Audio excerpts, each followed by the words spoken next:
एक ही संदेश है कि धर्म के नाम पे लड़ना बंद करो। परमात्मा एक है, हम सबका है, उसके नाम पे लड़ना बंद करो। ईश्वर अल्लाह सब एक है, भगवान एक है, वाहिगुरु एक है, लेकिन उसको जानो कि वो है क्या। वो चीज़ है जिसकी वजह से ये शरीर चल रहे हैं, ये मिट्टी दौड़ रही है।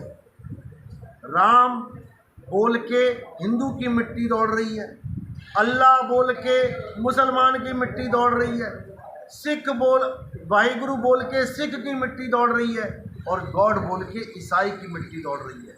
जो हमें दौड़ा रहा है, जो हम में रमा हुआ है, जो रमता राम है, उसे जानना है। इसलिए कबीर साहब ने बोला, कस्तूरी कुंडल बसे और मृग ढूंढे वन माही, ऐसे रमता राम है ये दुनिया जाने नाही। जो राम है, जो असली राम है, वो रमता राम है। वो पत्थर वाला राम नहीं है कि तुमने हर गली में राम जी का एक पत्थर लगा दिया, राम जी को भगवान बना के पत्थर लगा दिया, पत्थर को भगवान बना दिया। ऐसा बिल्कुल नहीं है। हनुमान जी को जब पूछा गया कि कहाँ है तेरा राम, अब तो राम जा रहा है, कैसे मिलेगा, तो हनुमान जी ने मंदिर का एड्रेस नहीं बताया।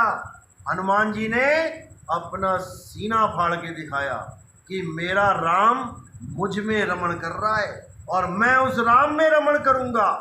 आत्म में राम, राम में आत्म, छीनस गुरमुख विचारे। तो जब आत्म राम मिल जाएगा तो जन्मों जन्मों के बंधन टूट जाएंगे और सारे भाई फिर से एक हो जाएंगे। हिंदू धर्म भी कहता है कि एक परमेश्वर है, एक परमात्मा है, दो तो हो ही नहीं सकते। मुसलमान भी यही कहते हैं, एक खुदा है, दो हो नहीं सकते। गॉड भी एक है, दो हो नहीं सकते। वाहिगुरु भी एक है, लेकिन हम मान कहाँ रहे हैं, हम तो अलग अलग करके बैठे। तो नितिन दास का उद्देश्य है कि अब इन नामों पे झगड़े ना हो, बल्कि इन नामों की खोज होनी चाहिए कि ये नाम आए कहाँ से। एक भगवान के इतने नाम बनाए तो बनाए किसने? इसको जब आप खोजेंगे तब आप इन नामों से, यानी 52 अक्षरों से, यानी वर्णात्मक नामों से, यानी अल्फ़ाबेट से परे हो जाएंगे और तब आप उस एक परमात्मा के बारे में जान पाएंगे। मैं किसी पवन सैनी देश की आवाज़, मैं एक ऐसी शख्सियत, ऐसे गुरु से आपकी मुलाकात कराऊंगा, नितिन दास जी, जो मदन पंथ से हैं। मैं गुरुजी से पूछूंगा कि आप किस उद्देश्य के साथ सत्संग करते हैं, आपका उद्देश्य क्या है। आइए। जो हमारा उद्देश्य है वो एक ही उद्देश्य है, और मेरा ही नहीं, जितने भी संत इस दुनिया में धरातल में आए हैं उनका एक ही उद्देश्य होता है कि सारे समाज को एक कर देना। जो हम धर्मों के नाम पे अलग अलग हुए बैठे हैं, हिंदू मुस्लिम सिख ईसाई, हम सब अलग अलग होके बैठ गए हैं, जबकि गहराई में जाओगे तो हम सबका एक ही परमात्मा है। हर धर्म की किताब आप पढ़ेंगे, उसमें यही लिखा है कि भगवान ने दुनिया बनाई, अल्लाह ने दुनिया बनाई, गॉड ने दुनिया बनाई, वाहिगुरु ने इस जगत की रचना करी। तो जब किताबें कह रही हैं कि भगवान ने दुनिया बनाई, अल्लाह ने दुनिया बनाई, वाहिगुरु ने दुनिया बनाई, गॉड ने दुनिया बनाई, तो अगर ये अलग अलग होते तो 4 दुनिया बनी होती हैं आपके सामने। 4 सूर्य होते, एक अल्लाह बनाता, एक राम बनाता, एक वाहिगुरु बनाता, एक गॉड बनाता। लेकिन सूरज भी एक, चांद भी एक, धरती भी एक। इसका मतलब हमारे समझने में फ़र्क है कि ये चारों अलग अलग हैं। ग्रंथ तो गवाही दे रहे हैं कि एक है। मुसलमान कह रहे हैं अल्लाह एक है, गॉड एक है, वाहिगुरु एक है, लेकिन हम सब इसको जानकर भी मान नहीं पा रहे हैं कि वो एक है। जानते सब हैं। हिंदू धर्म भी कहता है कि एक परमेश्वर है, एक परमात्मा है, दो तो हो ही नहीं सकते। मुसलमान भी यही कहते हैं, एक खुदा है, दो हो नहीं सकते। गॉड भी एक है, दो हो नहीं सकते। वाहिगुरु भी एक है, लेकिन हम मान कहाँ रहे हैं, हम तो अलग अलग करके बैठे। तो नितिन दास का उद्देश्य है कि अब इन नामों पे झगड़े ना हो, बल्कि इन नामों की खोज होनी चाहिए कि ये नाम आए कहाँ से। एक भगवान के इतने नाम बनाए तो बनाए किसने? इसको जब आप खोजेंगे तब आप इन नामों से, यानी 52 अक्षरों से, यानी वर्णात्मक नामों से, यानी अल्फ़ाबेट से परे हो जाएंगे और तब आप उस एक परमात्मा के बारे में जान पाएंगे। मैं किसी गुरु को टारगेट ना करते हुए, अक्सर ये सुना जाता है कि कोई शिष्य आपके पास आता है कि मैं इस धर्म से, इस गुरु से चला गया। ऐसी चीज़ें बहुत सारी सामने निकल के आती है, तो कहाँ कमी रह जाती है शिष्य में, क्या पहचानने में कमी रह जाती है? लोग कहते हैं, समझाते हैं, बताते हैं कि मैं 20 साल से चला गया, मैं 50 साल से चला गया, लेकिन मैं कभी नहीं कहता कि तुम चले गए। एक डॉक्टर बनने के लिए भी आपको कम से कम 12 क्लासें तो पढ़नी पड़ती हैं। पहली से लेके 12 तक तो आपको करनी ही पड़ेंगी, तब जाके आप डॉक्टर बनोगे। इसी प्रकार इस ज्ञान तक पहुंचने के लिए आपको कुछ क्लासें पार करनी पड़ेगी। और वो क्लासें कौन सी हैं? यही गुरु लोग आपको क्लास दे रहे हैं। कोई आपको काया का ज्ञान दे रहा है, कोई आपको मन का ज्ञान दे रहा है, कोई कुंडली का ज्ञान दे रहा है, कोई प्राणों का ज्ञान दे रहा है, कोई किसी का ज्ञान दे रहा है। इन सबको समझ बूझ के अब आप आत्म ज्ञान को समझ पाओगे। अगर ये ज्ञान आपको ये गुरु लोग ना देते तो आप आत्म ज्ञान की महिमा को जान ही नहीं। नितिन दास जी, जगह जगह आप जाते हो, आपको ऐसे ऐसे लोग भी मिलते हैं जो किसी देवताओं से पहले साथ जुड़े हुए थे, किसी गुरु के साथ जुड़े हुए थे, वो आपके साथ क्यों आए? देखो, हर आदमी कहीं ना कहीं जुड़ा हुआ है। यहाँ तक कि एक कसाई भी बकरा काटता है तो भगवान का नाम लेके काटता है, यानी वो भी कहीं ना कहीं भगवान से जुड़ा हुआ है। हमारे साथ जो लोग जुड़ते हैं ऐसे ही नहीं जुड़ते। हमारे साथ वो लोग जुड़ते हैं जो कितने कितने सालों से गुरुओं के चक्कर काट रहे हैं, देवी देवताओं की पूजा कर करके थक गए हैं, लेकिन जो उन्हें बताया जा रहा है वो चीज़ उन्हें मिल नहीं रही है। जब वो चीज़ मिल नहीं रही है तो फिर उनके अंदर एक शक का बीज पैदा होता है कि कहीं हम गलत रास्ते पर तो नहीं हैं। जिसके मन में शक का बीज पैदा हो जाता है वो खोज करने लग जाता है। कोई YouTube चैनल देखता है, कोई टीवी देखता है, कोई लोगों से बातें करना शुरू करता है कि मुझे कुछ और ज्ञान मिले, इस ज्ञान से मेरी तृप्ति नहीं हो रही है। और परमात्मा की दया होती है, अगर कोई YouTube पे खोज रहा है तो पता नहीं कैसे हमारा सत्संग अपने आप उस तक पहुंच जाता है। जबकि वो कई लोग कहते हैं हमें तो कबीर साहब से लेना देना ही कुछ नहीं था, हम तो कबीर साहब को जानते तक नहीं थे। उड़ीसा में इतने लोग हैं, बंगाल में इतने लोग हैं जहाँ पर कबीर साहब का प्रचलन है ही नहीं इतना। वो लोग भी इस सत्संग को सुन के अपने आप खींचे चले आए, क्योंकि हमारा सत्संग किसी एक व्यक्ति विशेष पे नहीं है।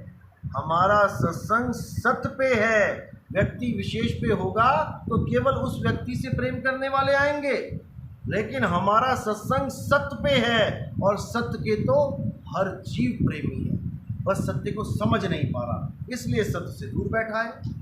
जैसे ही सत्य समझ में आता है तो गुड़ पे मक्खी की तरह भागा चला आता है, रुक नहीं सकता। तो हमारे सत्संग की विशेषता ये है कि हम केवल सत्य पर बात करते हैं, और सत्य सब धर्म, सब लोगों के लिए, सर्व समाज के लिए एक है। मेरा छोटा सा सवाल, पूर्ण परमात्मा की जो खोज कर रहे हैं उनको कैसे पता चलेगा कि हमें आज इनके माध्यम से पूर्ण परमात्मा मिले? बिल्कुल, बहुत अच्छा सवाल है। कबीर साहब भी कहते हैं, अन्य संतों ने भी कहा है, बिन सत्संग विवेक ना होई और राम कृपा बिन सुलभ ना सोई। राम कृपा पीछे कर दी है, पहले क्या किया है? विवेक। उससे भी पहले क्या है? सत्संग। पूरी लाइन देखो कैसे चल रही है, बिन सत्संग विवेक ना होई, यानी विवेक बाद में आएगा। सबसे पहले आपके जीवन में सत्संग आएगा। जब सत्संग आएगा और विवेकी गुरु सत्संग करेगा तो आपका सोया हुआ विवेक भी जाग जाएगा। जैसे ही विवेक जागेगा, विवेक का मतलब क्या होता है? सत्य असत्य का निर्णय करने की ताकत, शक्ति। जैसे ही आप सत्य असत्य का निर्णय करके असत्य को त्यागोगे और सत्य को धारण कर लोगे, अब राम कृपा आएगी। अब आएगी राम कृपा। तो कहते हैं, बिन सत्संग विवेक ना होई, राम कृपा बिन सुलभ न सोई। अब राम की कृपा से आपको मुक्त होने से कोई नहीं रोक सकता, लेकिन राम की कृपा बाद में आती है, पहले आपके जीवन में संत आता है। गुरु ग्रंथ साहब में बोला गया है, सेवा को दो ही भले, एक संत एक राम। यहां पर भी राम को पीछे कर दिया, पहले संत को बोला, एक संत एक राम, और अगली लाइन में राम को आगे कर दिया, संत को पीछे कर दिया। क्यों? क्योंकि अब मुक्ति की बात चलेगी। राम है दाता मुक्ति का, संत जपावे नाम।